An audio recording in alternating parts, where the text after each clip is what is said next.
Am I wrong for asking for sex on our wedding anniversary after my wife gave birth? Original post. I'm a 28-year-old man, and my wife is 29. Our daughter will be 7 months old in September. We've been together for almost 5 years, and we'll be celebrating our second wedding anniversary soon. We live in a place surrounded by family, but they're all at least 2+ hours away. We both work full-time, so our daughter goes to daycare.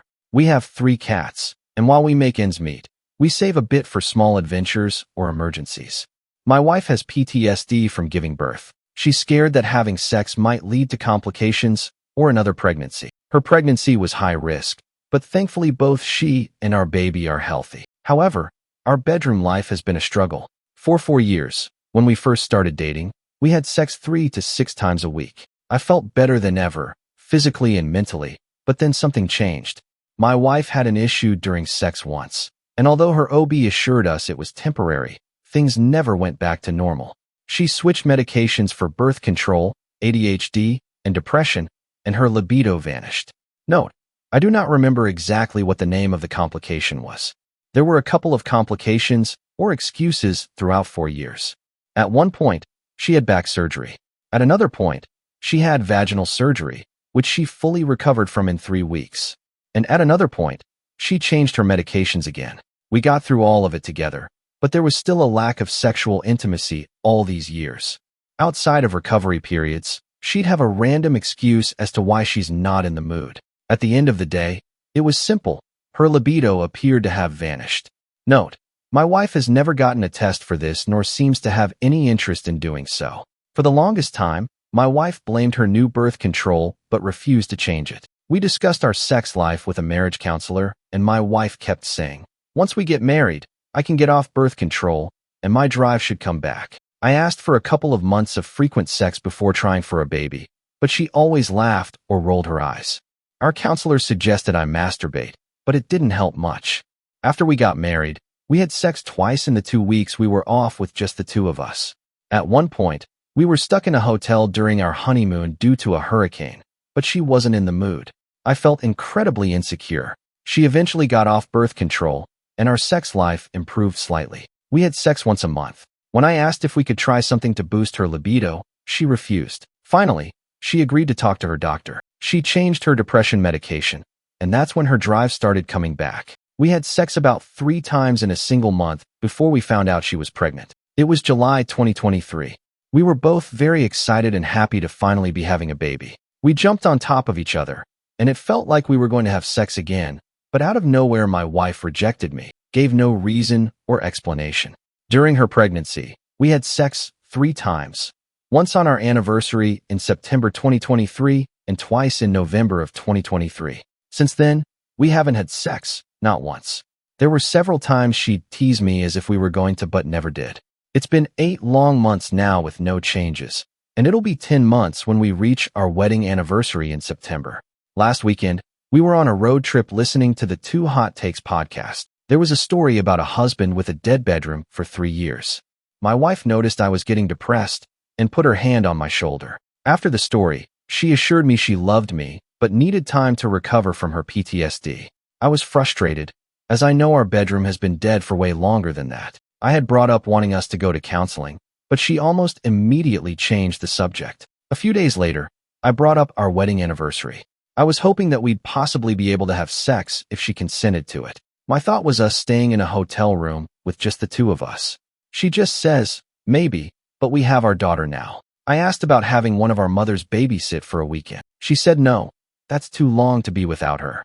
I asked about a night. She said no, she doesn't want to sleep without her in the room yet. We have before, but we were in the house, and one of our mothers had her with them. I then asked if we could just have a few hours by ourselves in the evening when we leave to go back home to our daughter, and we'd just have a few hours in a hotel. She again said no. I replied, I just want to be able to be intimate with you again. I miss you so much, and I want to be close to you. I'm here for you, and I know you're going through a lot and have PTSD, but I'm trying my best to try and make this work. My wife just replies, I know. Then she will either walk away or change the subject. We've had a multitude of the same conversations in different ways for a couple of years. Every time we're sitting down alone and having a serious conversation, my wife acknowledges my feelings but rejects my suggestions and doesn't offer alternatives. She always says one of the following: I'm working on it, but never gives me an update as to what she's doing. I don't want to have sex with anyone right now, which gives me chills because she says, with anyone. I know you keep bringing it up while trying to be polite, but sounds upset. The years of rejection are starting to get to me harder than the past 4 years.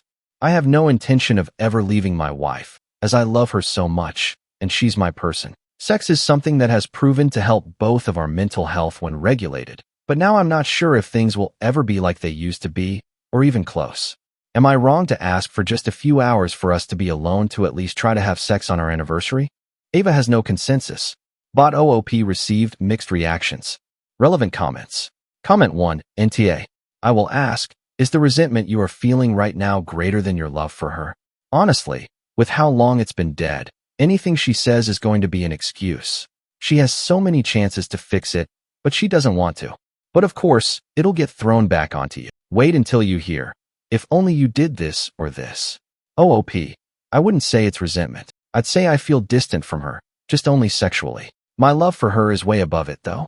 The intimacy would strengthen our relationship, though, and life as parents would be way less stressful. Comment 2.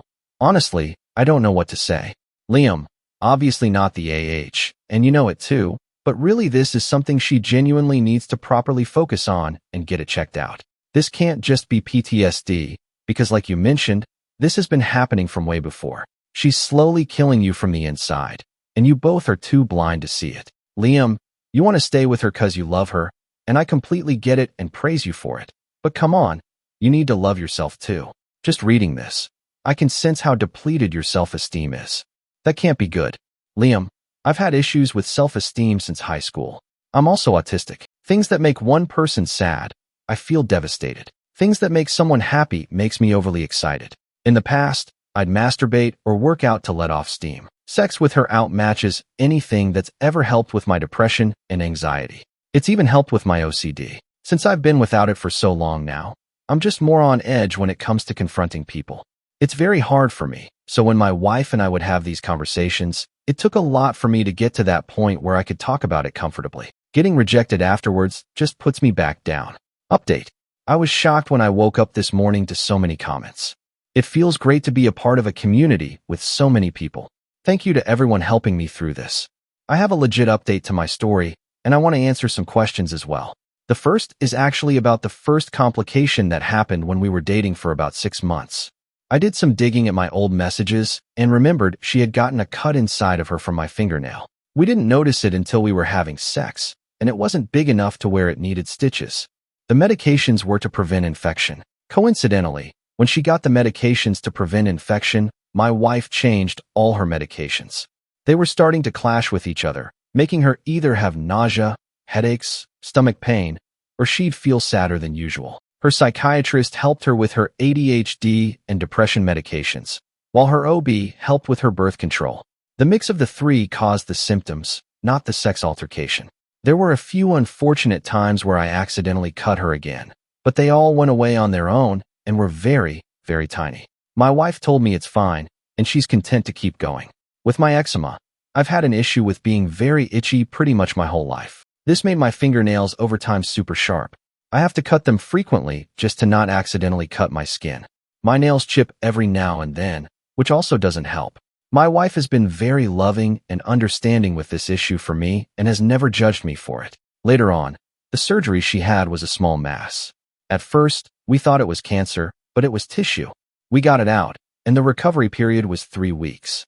My wife initiated sex the second that ended. This was all before her back surgery. Nothing else alarming or concerning after that, and no surgeries on the inside again. Now to her back surgery. She had surgery at L5S1 spinal fusion. This causes chronic pains that come back if she does too much lifting or overexerts herself. I helped her through the entire process, from when her back started hurting, her surgery, and after. It was the first time she was having surgery in a hospital where she needs to have anesthesia. She was very scared, but she brought it up to all her friends and family that she couldn't have done it without me. She was told she couldn't have sex for 6 weeks. Ironically, she kept asking for sex, and I had to tell her no. The doctor was very persistent in telling us not to, as it could mess with the spinal fusion, so I had to keep saying that. The second it was 6 weeks, she jumped on top of me. My wife had to change her medications a couple of times after this, over a couple of years. She had told me she's trying to fix 3 things: being able to focus, having a higher sex drive, and being less depressed. There were ups and downs, and sometimes our bedroom was dead for months, while others not. Nothing was consistent, which neither of us liked. Getting updates didn't always happen, but she'd express that she wants to have sex, but has no drive. My intrusive thoughts interpret that as she doesn't want me. I'd like to answer one more question before the update. Divorce isn't an option because I never want to spend the rest of my life without her. The teasing bothers me, yes. The lack of sex for months bothers me, yes, but nothing would hurt me more than to be without her. I take her out to dinner. I help whenever I can around the house. I'm always there for her and my daughter, and we cuddle at least 5 times a day, if not more. When it comes to sex, it does make this huge positive impact on our life and in our marriage.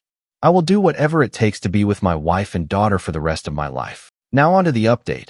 I was working from home, and I came to sit with my wife, and I picked up our daughter and sat on the couch. At first, my wife asked what I wanted for dinner. I was asking about what food we had, and she said she wasn't sure, so I checked it. It dawned on me. The Trouble in Paradise episode, Be Spontaneous. I told my wife, I'm going to take you out.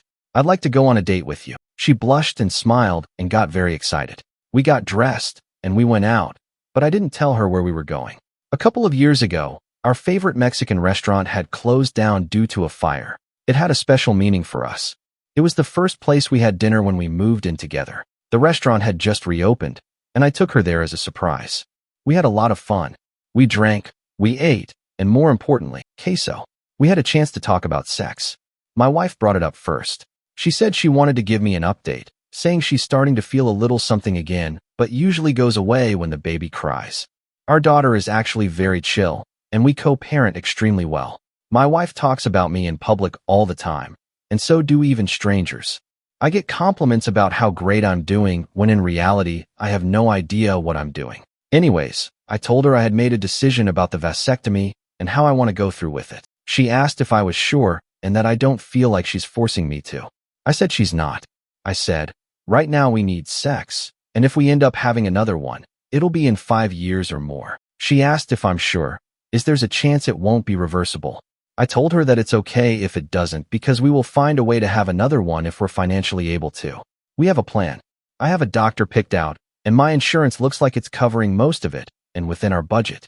As for timing, we're looking for ASAP. Thank you again for all your comments and your help. I hope I get to hear my story on 2 Hot Takes. If I get messaged during their recording session, I'll reply back to their DMs if I'm available. I'm a huge fan and can't wait to see what happens. Relevant comments. OOP on how long it has been since his wife has given birth when they had sex. It's been 5 months since giving birth. 8 months since we had sex. Anniversary is in 2 months. From what I read online, it's common to not desire sex for at least a year since giving birth. It's a traumatic experience, and I get that. I'm not going to force her to have sex on our anniversary, but I do want to. All I can do is help her through this and wait till she's comfortable again. Coraline Hayes. Dude, don't just cut your nails, file them down so they aren't sharp, and use lotion when not engaging in fingering so your skin is softer, and even wear disposable gloves if your skin is really rough. You don't want to expose her to numerous cuts and abrasions because over time that can introduce bacteria, resulting in more infections. Thank you for watching. If you haven't subscribed yet, please do so and hit the notification bell to stay updated with more shocking real-life stories happening around you.